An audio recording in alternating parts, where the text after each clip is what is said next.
Baru-baru ini dunia pendakian dihebohkan dengan kesaksian seorang pendaki yang videonya viral di TikTok mengenai 27 pendaki yang tersesat di Gunung Gede. Kita jalan baik-baik aja, sampai akhirnya jalan mulai kecil. Jalan mulai kecil, navigator mulai berteriak ke belakang. Ini bener jalannya, Bo? Iya bener, jalan aja. Semua udah mulai terlelap, udah mulai fokus dengan dirinya masing-masing. Kita tetap jaga line kita, circle kita di situ.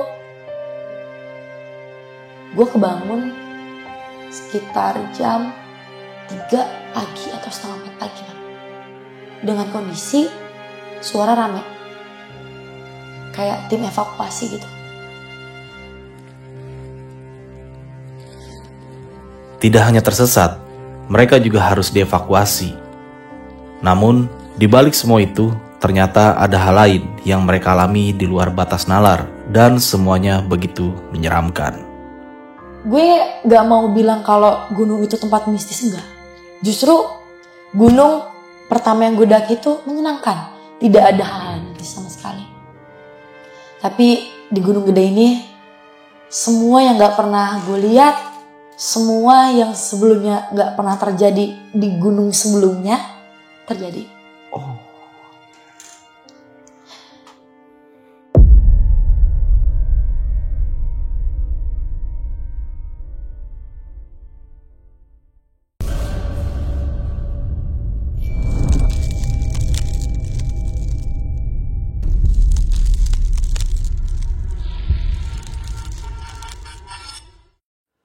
Assalamualaikum warahmatullahi wabarakatuh. Balik lagi nih di besok pagi. Kali ini bareng gue Bang Mange, pria gemoy tanpa bahan pengawet. Oke nih sob, di malam kali ini kita kembali menghadirkan narasumber lagi nih. Dan narasumber kita kali ini memiliki pengalaman kejadian yang horor nih. Yang lebih gokil lagi, narasumber gue sempat mengalami yang namanya disorientasi jalur atau tersesat nih. Untuk lebih jelasnya, langsung aja nih kita sapa narasumbernya di malam kali ini. Selamat malam Kak Ayas. Selamat malam Bang Mange, apa kabar? Alhamdulillah sehat, Kak Ayas sehat ya. Alhamdulillah sehat. Terima kasih banyak nih Kak sudah mau memenuhi undangan untuk datang ke sini dan berbagi kisah pengalaman pendakiannya ini di Gunung Gede. Ya. Di tahun berapa Kak kalau boleh tahu? Kejadiannya di tahun 2025 di bulan Agustus. Masih hangat dong berarti? Masih hangat banget. Waduh. Sempat tersesat di Gunung Gede nih. Menyangka nggak sih lu bakal sampai seperti itu kejadiannya? Gak pernah menyangka sama sekali. Karena dari pengalaman gunungnya sebelumnya, Gunung Slamet, semua baik-baik aja Bang. Oke. Dan gue ngerasa di Gunung Gede ini gue akan lebih enjoy karena gue bersama teman-teman kampus gue. Oh, oke, malah mendapatkan teror yang seperti ini. Teror yang seperti itu. Oke, untuk lebih jelasnya nanti bakalan diceritain aja kali ya Kak ya tentang Iya. pengalaman pendakiannya pada saat itu. Namun sebelum kita masuk ke ceritanya nih, bagi teman-teman yang belum subscribe, silahkan di-subscribe terlebih dahulu, like, comment, dan share. Jangan lupa nyalakan loncengnya, agar teman-teman semua nggak ketinggalan video terbaru dari besok pagi. Dan bagi teman-teman semua nih yang pengen menjadi narasumber di besok pagi, kalian bisa langsung aja nih kunjungi di nomor WhatsApp yang ada di bawah sini. Mau nggak mau, suka nggak suka, bahwa hal gaib itu ada di sekitar kita. Tanpa berlama-lama lagi, langsung aja kita masuk ke ceritanya.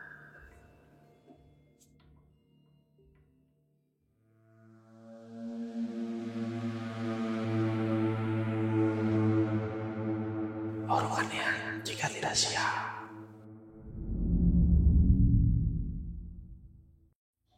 Awal mula gue bisa naik Gunung Gede itu gue diajakin sama teman kampus gue. Dia itu adik tingkat gue.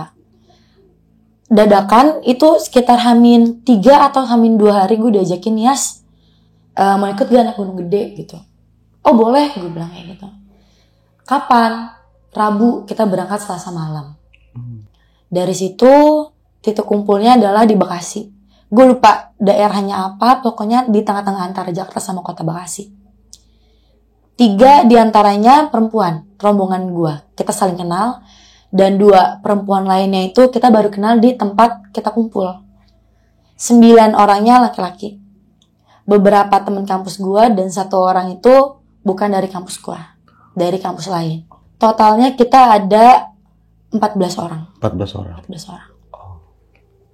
Dimulai dari pemberangkatan di titik kumpul itu malam, sekitar jam 9 atau jam 10 malam kita berangkat. Kita satu mobil itu ketawa-ketawa. Kita kan 2 mobil ya bang. Satu mobil rombongan gue itu kita ketawa-ketawa. Terus dapat info lagi ketika kita udah duluan sampai base camp, mobil rombongan kita bannya pecah.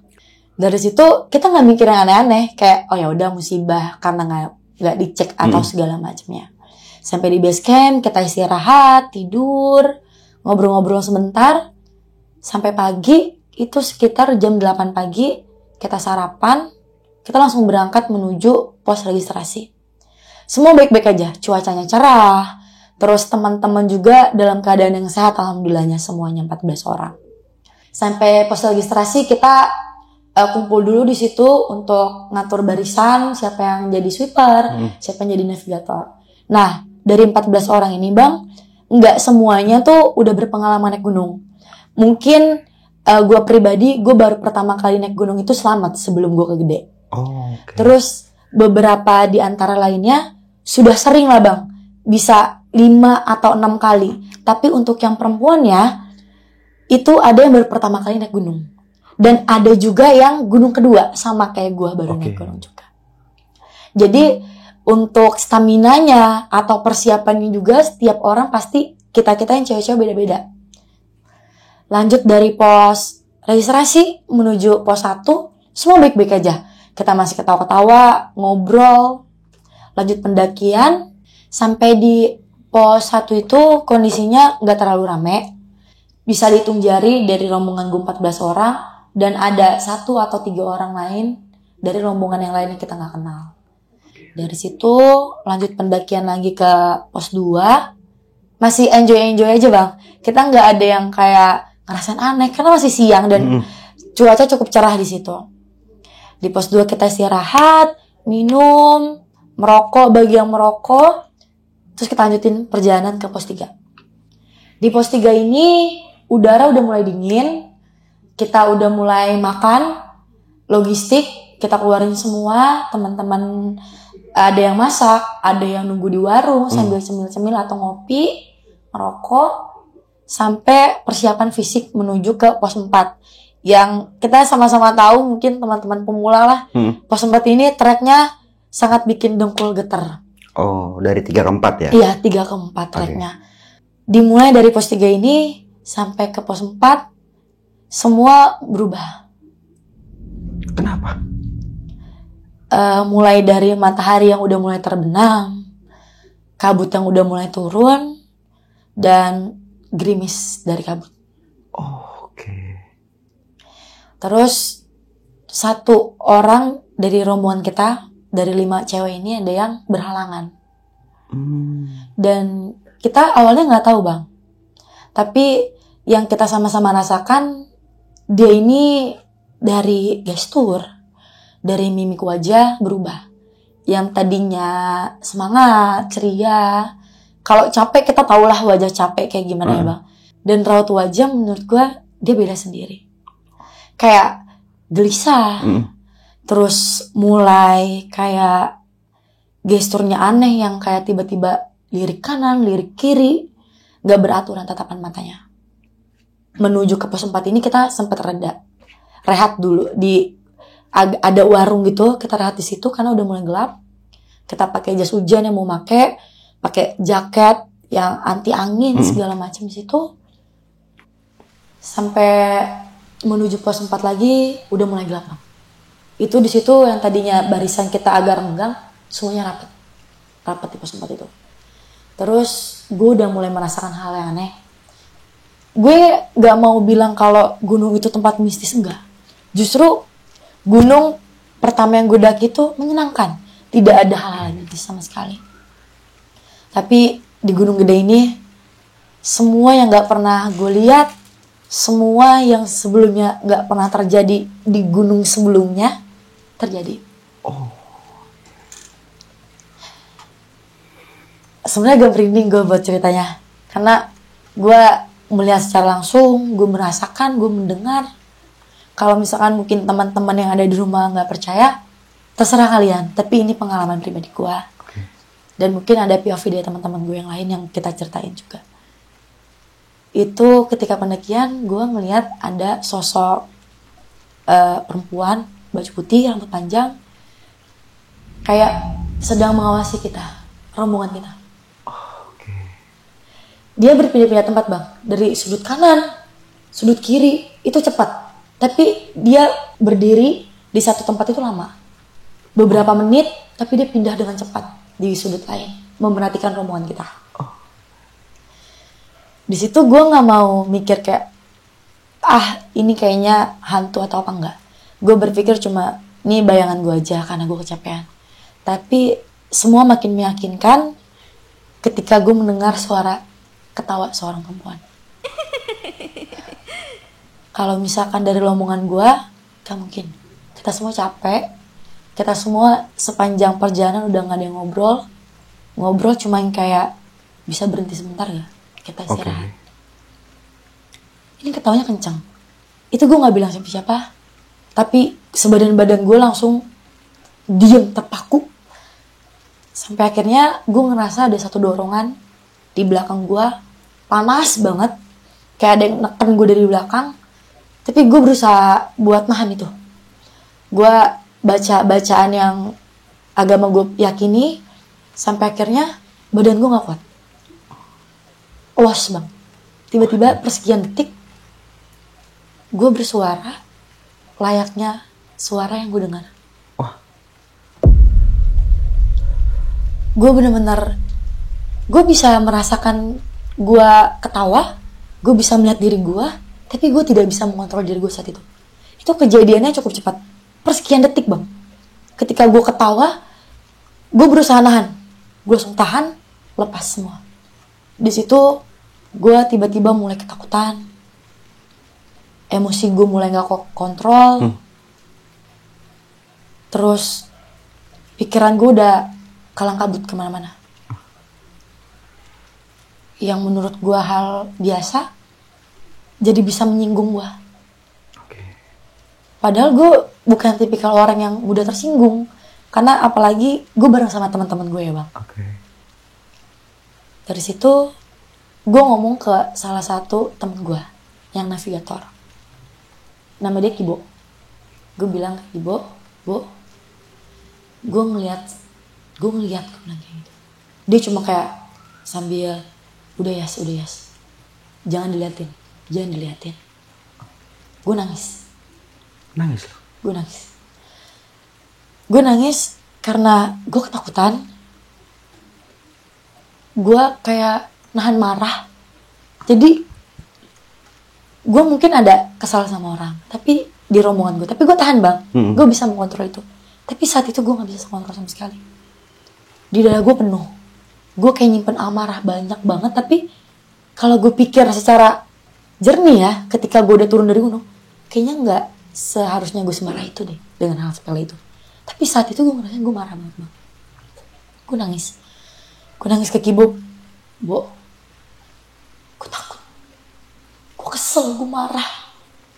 Gue ngomong anjing, gue ngomong tai, ngata-ngatain orang yang gue keselin. Kibo cuma bilang, yes, kontrol, jangan diliatin, sabar. Lanjut, jalan lagi bang, masih menuju pos 4 tuh. Salah seorang teman gue yang baru pertama kali naik gunung udah gak kuat, minta istirahat. Kita istirahat di trek, kita agak minggir sedikit, kita duduk di situ berbaris. Gue ngomong ke salah seorang teman gue cowok, lo bisa gak tolong senterin itu di belakang pohon ada apa? Pohon itu persis di depan wajah gue. Itu jaraknya cuma sekitar 1,5 meter. Bisa gak tolong senterin? Kenapa ya? Gue takut, gue bilang tolong senterin, gue bilang. Karena headlampnya dia mati, dia minta tolong ke teman gue yang lain, cowok juga. Coba tolong senterin pohon yang di belakang situ, depan Ayas, senter. Gak ada apa-apa bang. Tapi yang gue lihat tuh jelas, yang selama ini mantau kita bang, yang perempuan yang gue bilang tadi. Oh, sosok itu? Sosok itu. Dari situ gue mulai nangis, gue masih nangis, sampai akhirnya temen gue pegang tangan gue, ayo Yas, bisa, lu harus lawan, rasa takut lu. Gue lawan, menuju ke Surken, ada pos bayangan kan bang. Kita berhenti di situ. Gue ngeliat salah seorang temen gue yang navigator ini, yang dia bilang gak usah diliatin Yas. Dia duduk, tapi langsung ngebanting badan ke belakang. Dia langsung ngebanting badan. Gue langsung liat dia dong. Lu kenapa gitu? Gak, gue kenapa-napa. Dia gitu. Gak kenapa-napa. Gue khawatir kan bang. Gue khawatir akan terjadi hal-hal yang tidak diinginkan malam itu. Sampai situ kita semua kondisi masing-masing, cewek berlima udah gak stabil. Salah seorang temen gue yang gue bilang hide itu, yang tatapannya udah mulai kosong, mulai aneh, mulai menunjukkan gestur yang tiba-tiba jalan duluan. Tadinya tuh gak kuat bang, carrier aja tuh sempet dibantu bawa sama temen gue, tapi tiba-tiba udah kuat, jalan, lari. Terus tiba-tiba dia yang matanya tuh kayak membidik kita satu-satu dengan tatapannya yang tajam. Di situ gue mulai kayak, ini ada apa sih gitu? Kok kenapa seseram ini sih? Karena pengalaman gue gak seseram itu bang yang gunung sebelumnya. Tapi gue tepis itu semua kayak, enggak, ini mungkin capek aja. Ini mungkin capek. Ketika menuju Surken, angin mulai kencang. Kabut mulai turun. Barisan kita mulai berantakan. Yang tadinya sweeper di belakang, ikut ke depan. Membantu navigator untuk pasang tenda. Kita barisan udah mulai mencair. Jalan tuh udah autopilot bang. Semua gak ada yang fokus kayak temen gue nanti gimana ya, udah gak ada. Karena udah mikirin diri masing-masing bang. Ego tuh udah mulai naik. Walaupun ada yang kayak lu aman kan, cuma sekedar aja bang. Tapi kalau gue pribadi dan yang gue lihat dari teman-teman gue, kita udah fokus ke diri kita masing-masing. Gimana caranya kita cepat sampai di Surken dan membangun tenda di tempat yang aman. Gue jalan udah merem, trekking pole gue udah gue arahin kiri kanan udah layak orang buta. Gue mau cari jalan yang kira-kira nggak ada batu, gue pengen langkah di situ. Dan salah seorang temen gue cowok di depan pun sama, belagak jalan itu sama kayak gue. Udah autopilot segala macam, udah nggak liat belakang. Sampai akhirnya Kibo sama temen gue yang sweeper ini bangun tenda. Untuk kita ber-14 bang. Dibantu sama teman-teman yang lain.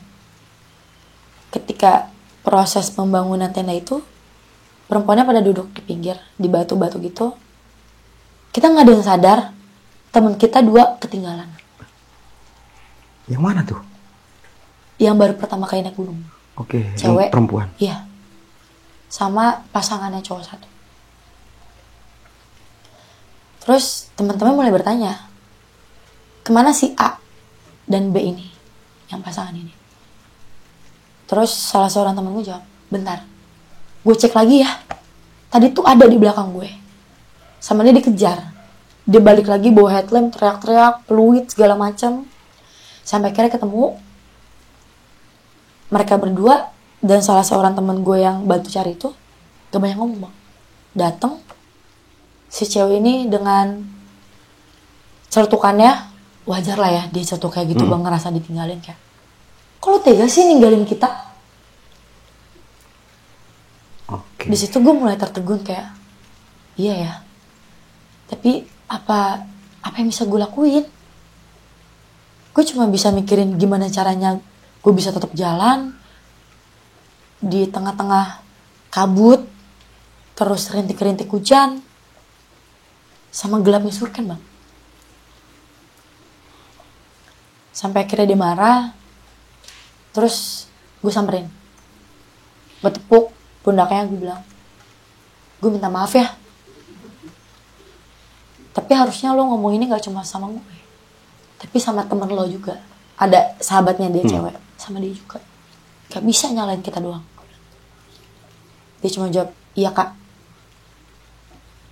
Bangun tenda, tendanya udah kebangun, kita masuk perempuan ganti baju. Sempat ada konflik di situ. Kenapa lagi tuh? Karena salah seorang perempuan nggak mau masuk tenda bareng sama kita. Tapi menurut gue, kenapa nggak bareng-bareng aja? Lebih efisiensi waktu, kita cepet gampang untuk istirahat juga, maksud gue gitu. Dia nahan, oke. Tapi ketika kita di dalam, dia teriak kayak, udah belum.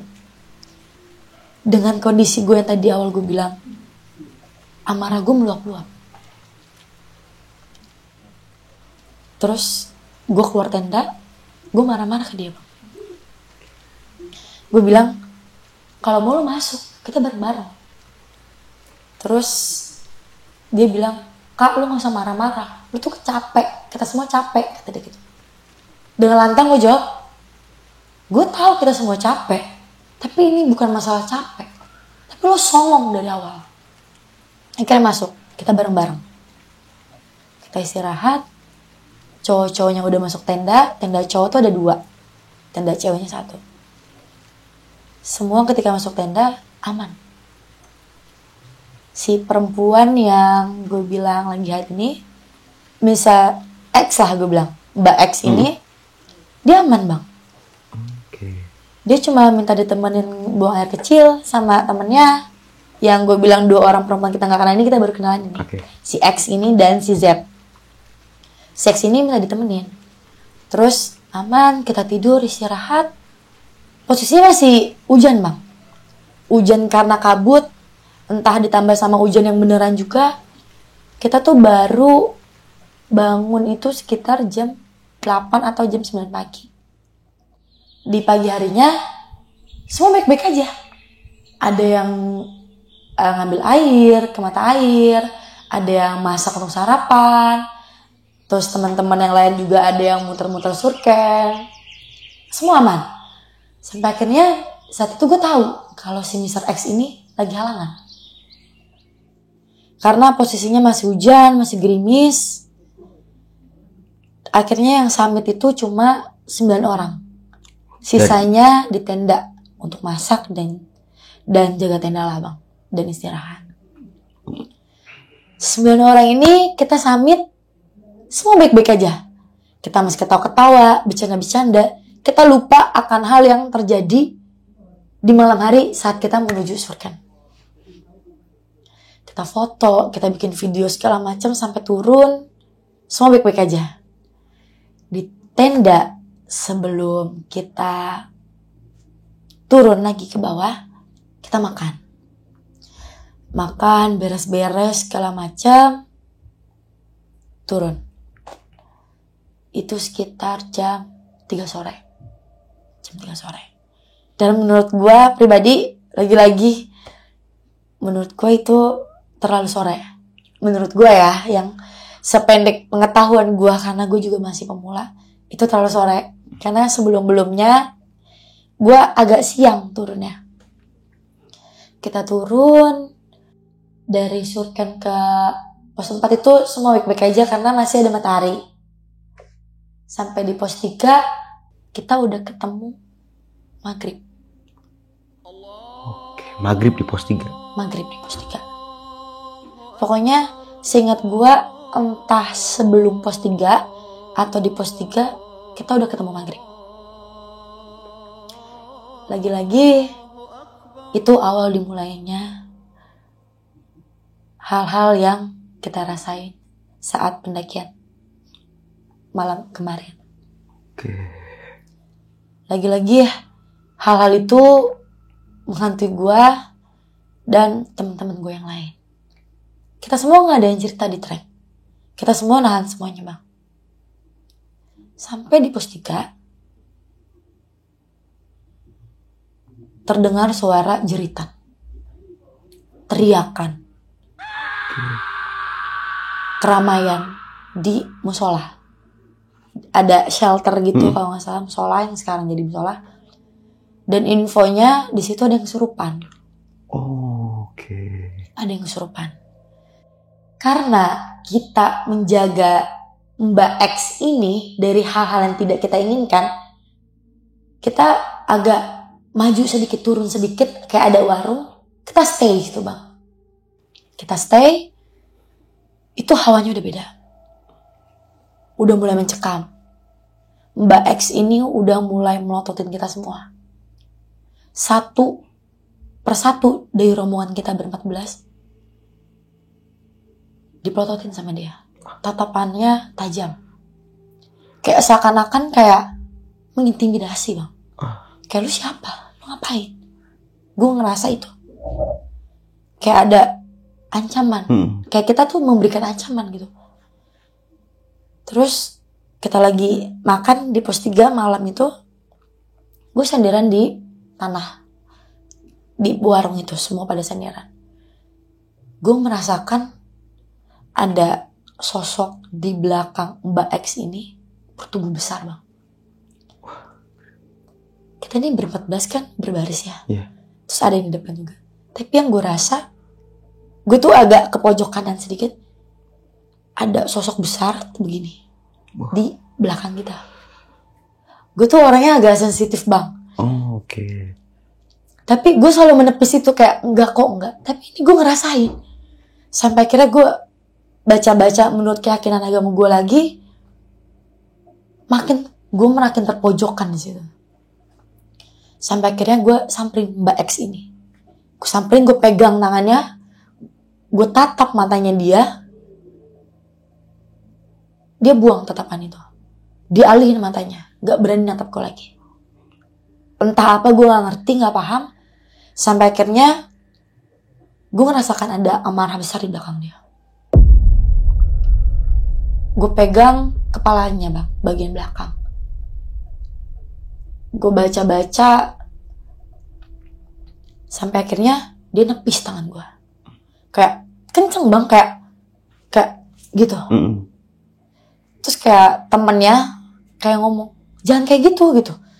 Gue kayak gak apa-apa. Gue balik lagi. Di situ kita selesai makan, kita lanjut perjalanan bang, menuju ke pos 2.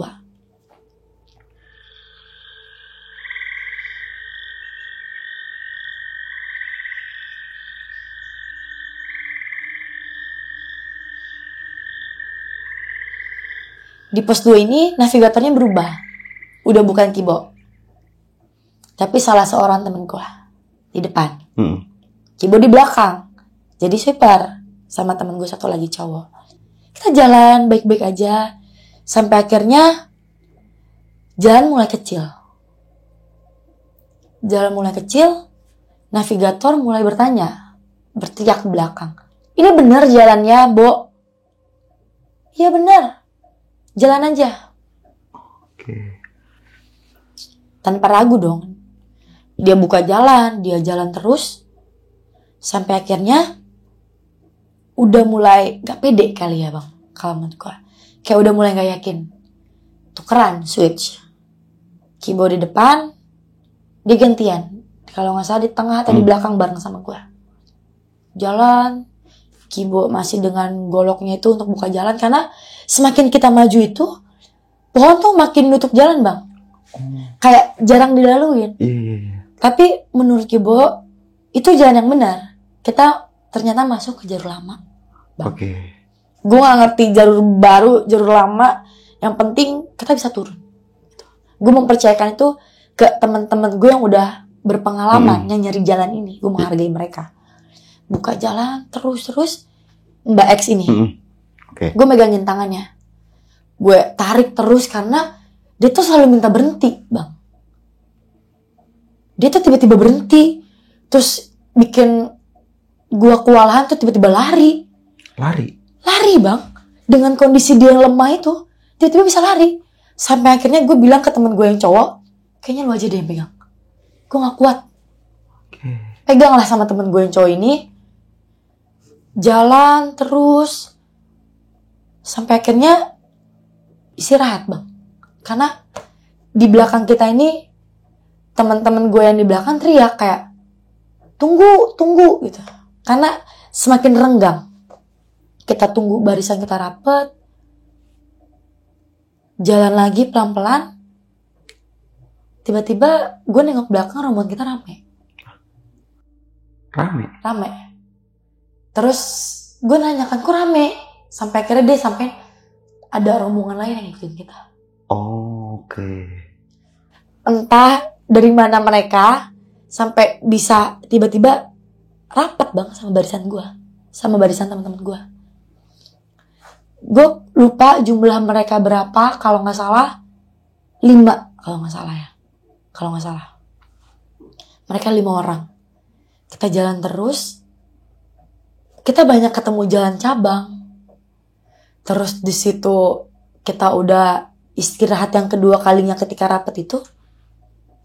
Temen gue cewek lain yang sebelum gue ceritain ini, yang biasanya nggak kenapa-napa, tiba-tiba ketakutan bang. Dia ketakutan sampai megangin temen gue yang cowok kayak ketakutan segala macam. Ternyata yang dia lihat pocong bang.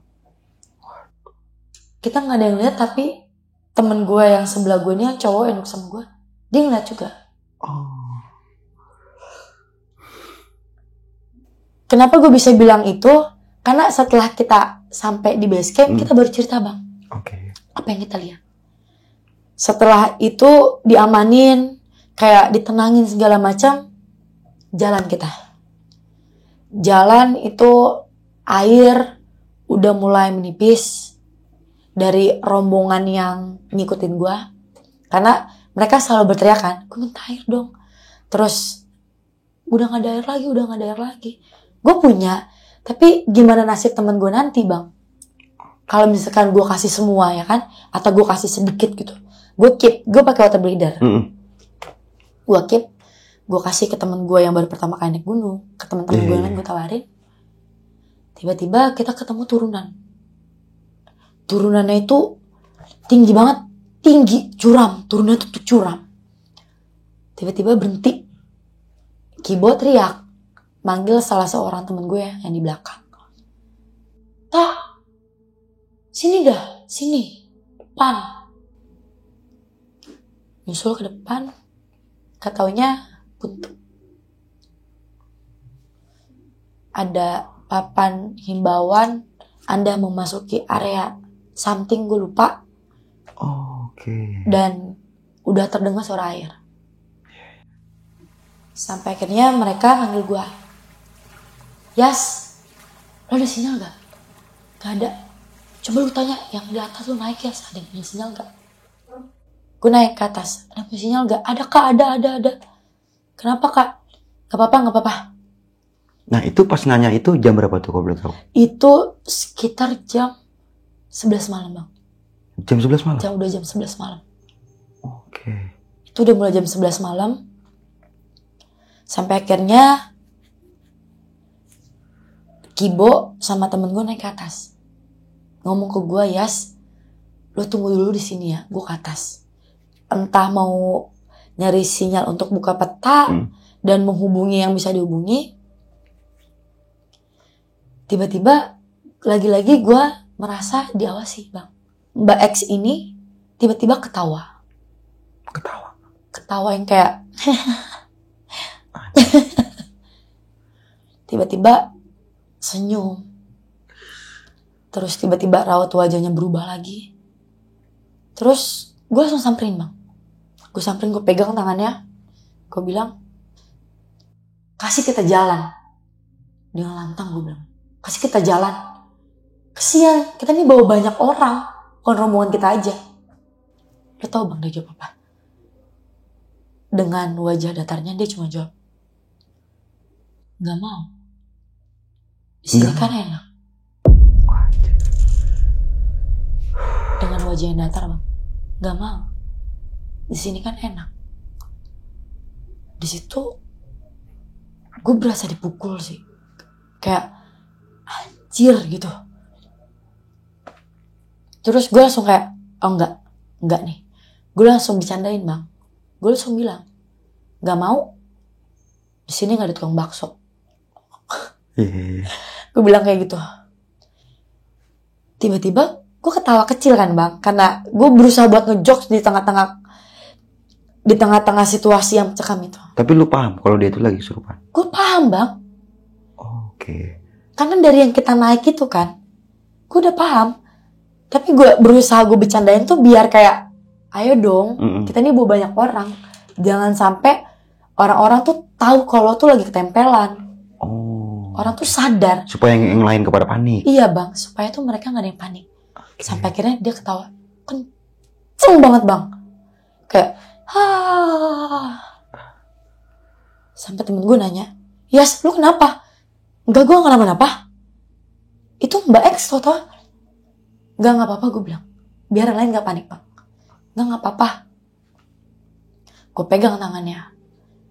Terus temennya dia ngomong ke gue, Kak, bisikin gue, dia tuh tadi ngomong kayak gini Kak, gak bisa caranya putus. Bisik-bisik. Karena mereka berdua ini kan temenan, kayak sahabatan gitu. Tapi ngomong bisik-bisik dengan raut wajah ini, dengan raut wajah yang dingin itu, gak bisa jalannya putus. Kayak gitu. Sampai akhirnya Kibo udah baca peta, lihat peta kontur segala macam itu, gue nggak ngerti. Sampai akhirnya Kibo manggil gue untuk tukar posisi. Gue mimpin regu ini, regu yang 14 gue, 5 orang, dan setelah gue tahu turun itu ada 4 orang lagi, rombongan lain juga. Kalau nggak salah dari Condet. Setelah itu gue di depan. Kibo dan temen gue yang sweeper dan salah seorang rombongan dari Condet ini, mereka cari jalan bang, balik arah. Balik arah. Mereka di depan, gue disuruh tunggu. Sampai akhirnya udah terlalu lama, temen-temen udah mulai panik. Ini kemana jalannya? Ini kemana jalannya? Gue cuma bilang, bentar. Gue teriak, Kibo, disautin, Yas, maju Yas, jalan. Gue cuma bermodal pendengaran gue sama jalan yang kita lewatin. Intinya kita harus mundur dari jalan yang gue bilang tadi ada suara air, jurang itu. Kita naik ke atas, ketemu pertigaan, kayak jalan cabang itu. Gue teriak lagi bang, gue ragu, gue takut salah. Karena setiap cabang itu gue nemuin kayak ada botol aqua di ranting, patahan ranting itu. Gue takut keliru. Gue teriak, ini kiri atau kanan? Kiri Yas, kiri. Gue ikut kiri. Sampai akhirnya dia nyalain headlamp, ketemu. Gue tanya, gimana nih kelanjutannya? Gak bisa ketemu jalan Yas. Karena kalau kita paksa untuk turun bang ke area yang ada suara air itu, di jam malam itu rawan. Entah hewan-hewan buas yang turun. Dan gue yakin teman-teman gue ini gak mau ambil resiko. Karena bukan rombongan kita aja bang. Ada beberapa rombongan lain. Sampai akhirnya di situ salah seorang teman gue yang sweeper ini berhasil menghubungi base camp. Dengan sinyal yang seadanya. Entah gimana caranya menghubunginya kayak gimana, yang gue tahu melalui WhatsApp. Terus gue bilang ke Kibo, ini gimana selanjutnya? Terus ditanya juga, Kibo nanya ke teman-teman yang lain ini, 23 orang ini. Kita mau lanjut jalan apa kayak gimana? Karena melihat situasi, teman-teman udah mulai capek. Terus beberapa rombongan air udah mulai habis. Water breather gue juga airnya udah mulai tipis. Akhirnya kita memutuskan untuk stay di situ, di tempat yang kita nggak tahu di mana. Yang kita paham cuma kita masih jauh lama, kita ketemu jurang, kita mundur lagi. Sampai di situ dari rombongan lain dan rombongan gue, kita tergabung di trek itu. Karena treknya sempit, kita nggak bisa buka fly seat atau kita buka tenda tuh nggak bisa bang. Jadi kita dengan jas hujan kita atau matras yang ada di luar kita keluarin, kita gelar di situ, atau kita senderan aja di tanah-tanah. Kita senderan, Mbak X ini mulai aneh lagi. Dia mulai senyum-senyum, terus mulai mengamati kita satu-satu, nengok ke kanan, nengok ke kiri. Entah nggak punya tatapan yang konsen di mana lu mau lihat gitu, nggak ada.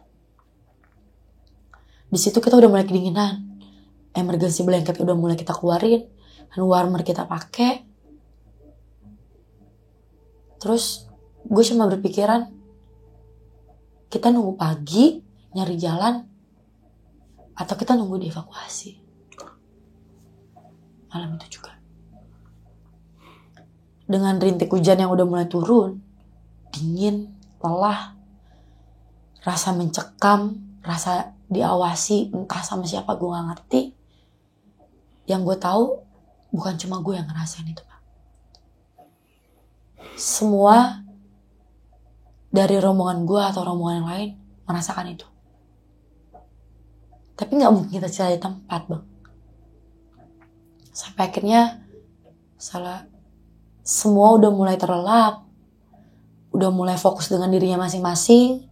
Kita tetap jaga line kita, circle kita di situ.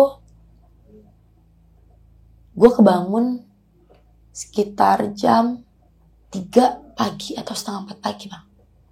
Dengan kondisi suara rame. Kayak tim evakuasi gitu. Yang gue tahu kayak Rangers gitu ya, Bang. Atau apa, gue kurang tahu. Muka gue tuh di center. Ayo, ini kamu kenapa? Kamu di rombongan mana gitu. Dengan kondisi kaki gue tuh habis ketusuk pasak, Bang. Jadi gue jalan tuh agak susah sebetulnya. Ketusuk pasak di mana? Di Surkan. Setelah summit. Oke. Itu udah baik aja, gue bisa ngatasi itu. Cuma di situ karena dingin, ada luka, jadi kondisi makin lemah. Muka gue di center. Kamu cowok apa cewek? Karena rambut nggak kelihatan kan. Gue pakai topi gitu. Cewek apa gitu. Kamu kenapa? Saya ketusuk pasak, kaki saya dingin. Agak malu sebetulnya, cuma apa boleh buat. Gue cuma bisa ngomong itu doang. Semua di center. Ditanya, ini rombongannya Egi ya? Nante ya? Atau Egi, gue lupain. Iya. Berapa jumlah kalian? 14 ya? Ini berapa orang? Dari base camp ini Seroja berapa orang? Basecamp gue basecamp Seroja, Bang. Berapa orang? 14. Basecamp ini berapa? 5. Ini 4. Oke. Jumlahnya 23. Sampai akhirnya ditanya, ada yang dengar suara teriakan gak? Rangers. Dengar suara teriakan? Teriakan. Yang suara yang teriakan yang dimaksud adalah suara teriakan dari Ranger. Oke. Untuk mencari keberadaan kita. Gak ada yang angkat tangan. Gak ada yang denger berarti? Gak ada yang denger. Dan lo mau tahu siapa yang angkat tangan? Mbak X yang ketempelan itu. Dengan cepat dia mengangkat tangannya. Dia doang. Dari segitu banyak orang cuma dia yang denger? Dia doang. Waduh. Itu gue masih yang kayak, karena gue tidur, makanya gue gak dengar. Tapi gue yakin beberapa orang dari rombongan kita gak ada yang tidur terlelap. Pasti jaga-jaga. Tapi gak ada yang denger, Bang. Gue udah pastikan itu gak ada yang denger, cuma dia aja. Sampai akhirnya kita diarahin buat jalan menuju ke base camp. Dan di jalan yang kita anggap jalur lama ini, kita tersasar ini, ternyata tembusannya pos 2. Yang kita pikir-pikir tuh kita bisa motong jalan, tiba-tiba ada di pos 1, Bang. Ternyata munculnya di pos 2. Entah arahnya kemana, intinya nggak jauh dari terakhir kali kita ketemu pelang Anda memasuki kawasan itu. Ternyata nggak jauh dari situ, Bang. Nggak jauh dari situ. Terus ada yang dievakuasi gendong. Siapa? Dari rombongan yang 5 orang ini. Karena kakinya kesleo. Cowok. Terus 1 orang dari rombongan gue, kakinya juga udah mulai kesleo. Cowok digendong juga. Dan Mbak X ini tiba-tiba marah-marah. Marah-marah kenapa? Gue gak ngerti marah-marahnya kenapa. Tapi yang gue lihat dengan mata kepala gue langsung, Rangers cuma nawarin kalau kedinginan pakai sarung saya aja. Oke. Gue pun dikasih sarung bang. Terus dengan dia megang emergency blanket, dia cuma marah-marah. Gak mau. Orang ini nemu kok tadi. Makanya diambil. Marah bang. Padahal Ranger ini nawarin sarung gitu. Tinggal bilang, gak apa makasih. Iya. Dengan sejutek-juteknya. Tapi ini dengan nada tinggi. Terus yang bikin gue terheran-heran. Dia lari bang. Si X ini? X ini. Dari pos 2 ini nih menuju pos 1. Wah. Di subuh-subuh itu dia lari bang. Lebih kuat dari kita orang.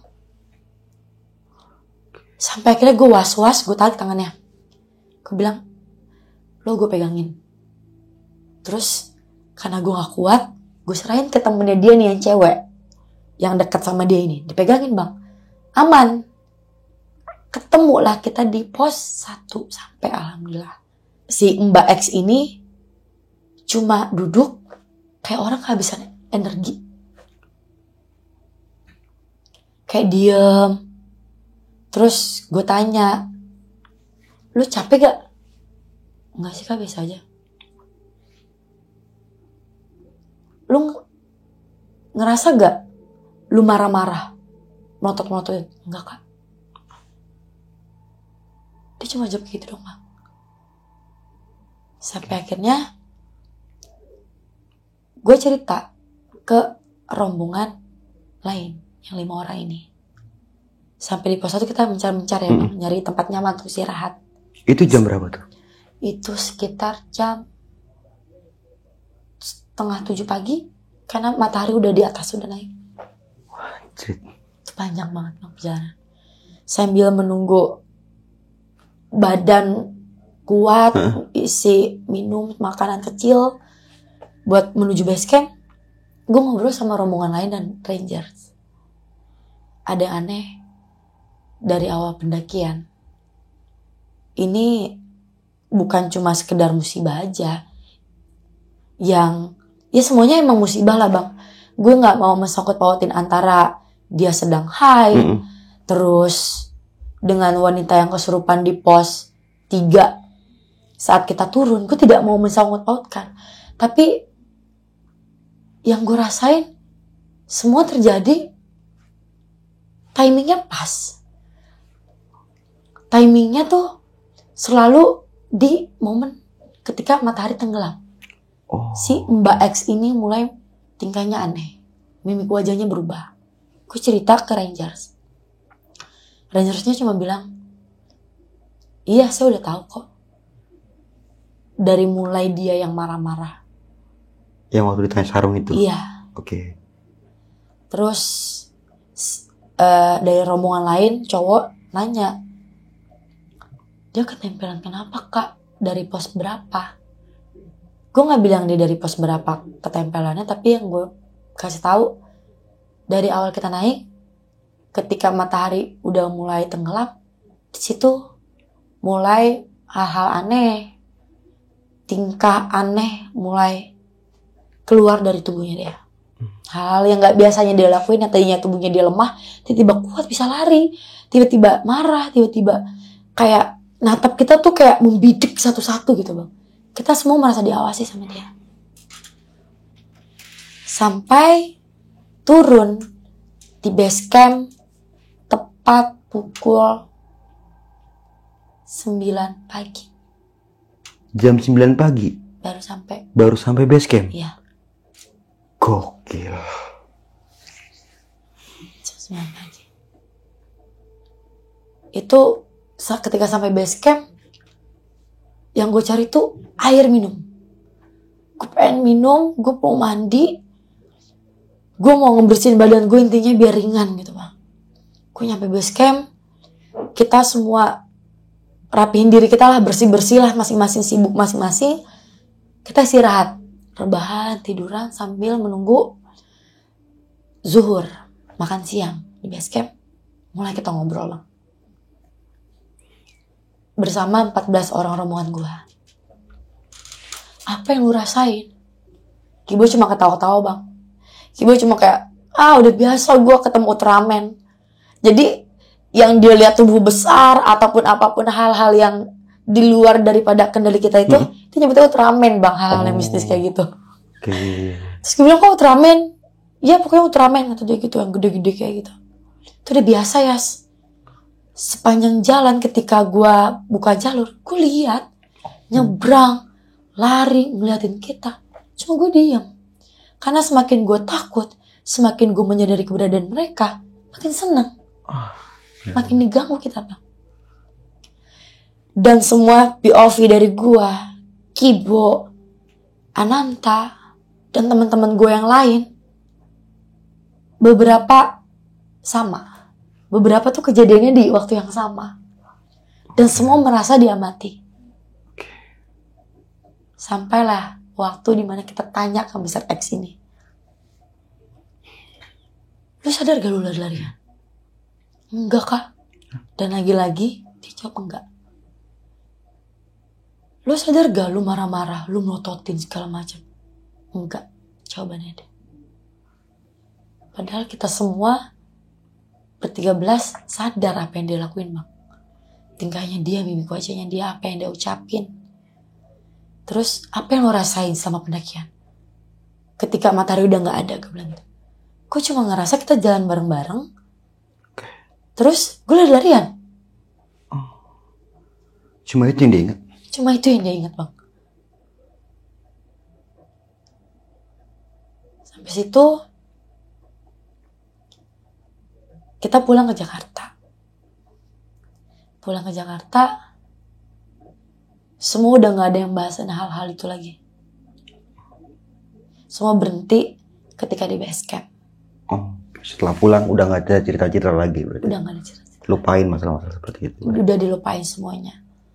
Tapi beberapa minggu yang lalu tersebarlah video viral 27 orang tersasar di Gunung Gede.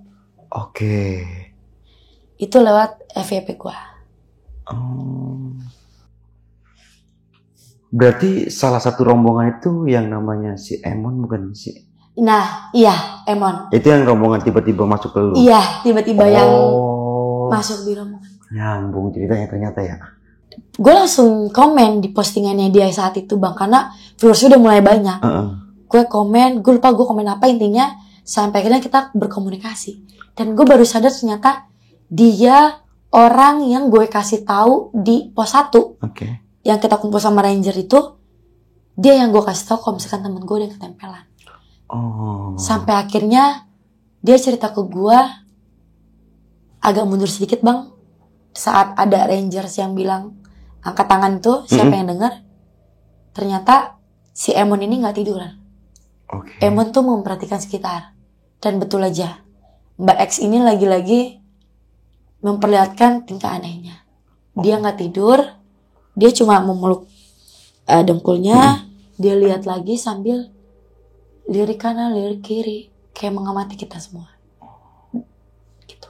Tapi untungnya dia gak kabur ya? Untungnya dia gak kabur bang. Tapi Simon sempat dengar suara teriakan dari pihak ranger itu enggak? Gue belum nanya sama situ sih bang. Kita cuma kayak hal-hal yang kayak ada rombongan yang dia juga ngerasakan hal mistis. Mulai dari ada yang lihat rumah lah. Lihat rumah? Kalau nggak salah entah lihat rumah atau ngelihat tenda itu, gue lupa. Terus ada rombongan yang dari Condet katanya tiba-tiba hilang. Di sela-sela mereka lagi ngobrol jalan tiba-tiba hilang. Iya. Gue cuma sampai mentok situ aja. Nggak yang cerita dia juga nggak denger atau apa. Lu nggak terlalu fokus sama tim yang lain ya? Gue lebih fokus ke tim lu. Gue cuma fokus di tim gue aja. Ya itu pengalaman gue selama gue di Gunung Gede via Putri. Dan itu juga jadi pelajaran buat gue untuk persiapan logistik yang lebih memadai, terus fisik terutama, dan manajemen waktu juga. Penting banget tuh berarti. Di awal pendakian nih yang awalnya have fun ya, biasa-biasa aja, nggak ada terjadi apa-apa tuh, aman. Hingga sampai di pos 3 di maghrib nih. Iya. Itu mulai awal kejadian tuh seperti itu. Awal kejadian. Tapi lu setelah turun sempet nanya nggak sih sama si Mbak X ini, pergantian dari siang ke gelap itu yang dia rasain itu apa? Sempet nanya nggak kayak gitu sama si Mbak X ini? Gue nggak sempet nanya, tapi dari sepengamatan gue, ketika siang itu dia baik-baik aja bang. Dia normal ya? Normal, foto, masih ketawa-ketawa, makan nafsu. Kalau misalkan foto video berarti dia normal tuh ya? Normal Tuh perempuan pendaki gitu. Iya. Tapi ketika udah ketemu malam, semua mimik wajah dia berubah. Gesturnya udah mulai berubah. Pasti bisa ngebedain dong antara muka capek dan muka yang panik seperti apa? Bisa ngebedain. Gue bisa bedain bang. Kita semua 13 orang yang ngeliat dia, semua beranggapan ini orang nggak beres, ada sesuatu. Berarti masih banyak dia. cerita yang bisa digali nih tentang si X ini ya? Masih. Kira-kira dia mau nggak diundang sini? Gue nggak tahu beliau ini mau diundang apa enggak, tapi kita butuh penjelasan sih. Iya, gue penasaran sih yang dia rasain tuh setelah malam itu seperti apa loh? Kan dia berdua malam ya? Iya. 2 malam itu loh. Di pergantian antara siang dan malam ini apa sih gitu yang dia rasain? Karena gue sempat bilang juga nih tentang sosok perempuan yang lu lihat di pos 3. Yang mungkin selama perjalanan pendakian lu sering diamati sama sosok ini. Itu kuntilanak. Kuntilanak. Tapi kuntilanaknya ini beda bang sama kuntilanak yang gue pernah lihat itu. Oke, tadi kan sempet lu bilang agak sensitif juga. Berarti kan pernah lah mungkin sekali-sekali ngeliat. Pengalamannya kayak gitu. Beda. Bedanya gimana? Ini tuh lebih besar. Oh, oke. Lebih besar.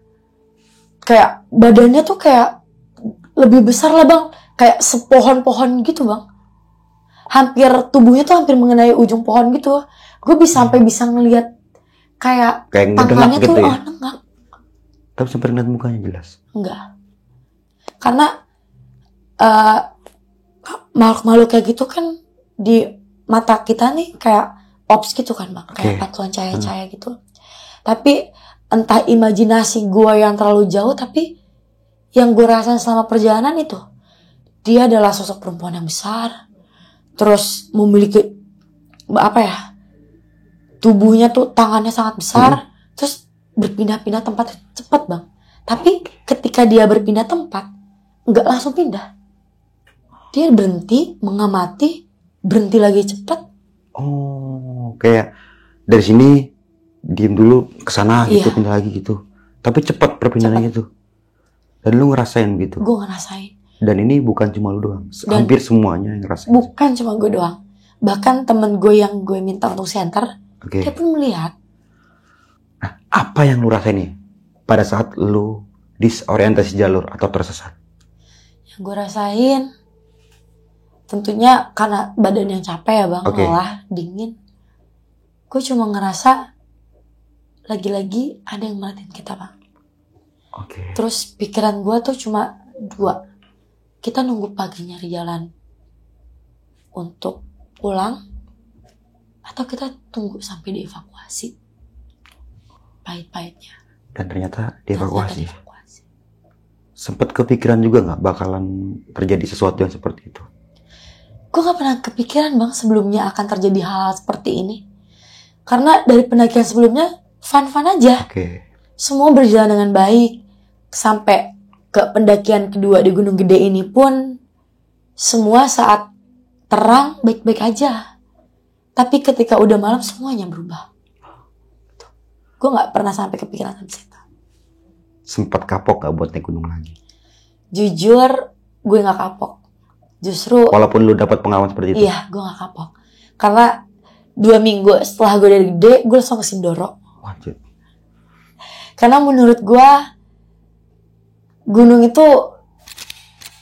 Halo sob, sebelum lanjut ke video, gue mau kasih tahu nih bagi teman-teman semua yang mempunyai cerita horor, kalian bisa langsung aja kirim cerita kalian ke Instagram kita, yaitu dengan keywordnya besokpagi.edv atau ke email besokpagi.ch@gmail.com. Tunggu apa lagi? Langsung aja kirim cerita kalian segera. Karena gue mikirnya kalau misalkan gue terlalu berpikir negatif dan mengkait-kaitkan hal yang negatif dengan gunung itu, gue gak akan maju, pikiran gue akan berkembang. gue tetap stuck di pengalaman gue yang buruk itu. Oke. Tidak akan mengeksplor di gunung tuh lo bisa ngomong Indah apa loh aja. gitu Indah. ya. Oh, iya, berarti nggak kapok ya? Nggak kapok, gue nagih. Walaupun ke Gunung Gede lagi nggak kapok tuh. Nggak kapok. Oke. Gue malah pengen tahu, dan justru dari pengalaman yang kemarin justru menjadi sebuah pelajaran untuk gue juga untuk lebih pintar memanajemen waktu, Bener-bener. terus lebih menjaga pola kesehatan juga, fisik semua harus dipersiapkan. Itu sih bang, dari situ gue belajar. Oke, kita belajar berarti dari sebuah kesalahan berarti. Iya. Kedepannya nggak terjadi lagi seperti itu. Iya, Berarti sih. Sindoro kemarin itu aman. Oh kan, benar.